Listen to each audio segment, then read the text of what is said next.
Xo'sh, bo'ldi. Sizlarga charchaymizlarmi? Bugungi kanalimizga berilgan signallarni sizlar bilan tanishtirib o'tib ketaman.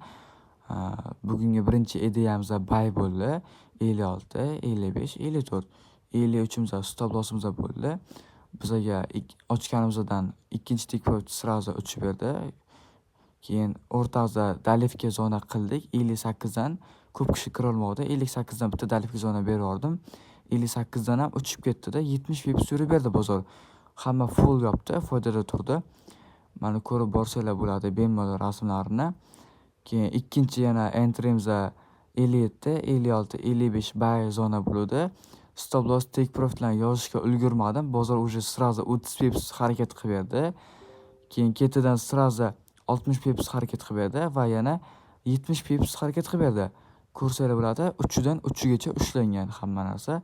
Bu fakti kirilgan va save qilinglar bolalar deb 70 pipsda hamma full take profit bilan yopib bo'ldi. Keyin 3-ideyamiz bizga sell zona bo'lgan 54, 55, 56, 57 stop loss, 10 pips stop loss hammasi bergan ideyalari. Sразу birinchi take profit, ikkinchi take profit. Shu bilan 80% save qilib qo'yinglar. 20% ni bezubitga ushlab qo'yinglar deganman.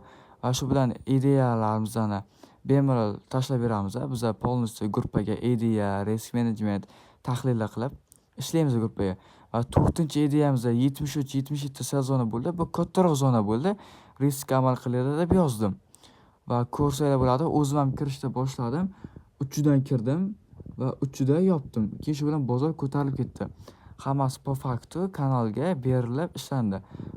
Hamma rozimi deb signal kanalimizga tashladik. Hamma bugunlik foydadan rozi, xursand. Men ham xursandman. Sizlar ham o'tib bemalol podpisatsiya bosib ishlasanglar bo'ladi. Men bilan birgalikda har kunlik tahlillar, har kunlik risk managementlar, har kunlik signallar, kunida bittadan ikkitagacha toza signallar beriladi. Bu o'zimning shaxsiy signalim, bank manipulyatsiya strategiyasida qilib beraman. O'tib bemalol podpisatsiya bosib birga ishlasak bo'ladi. Xudo xolasa, hammaga omad, charchamanglar.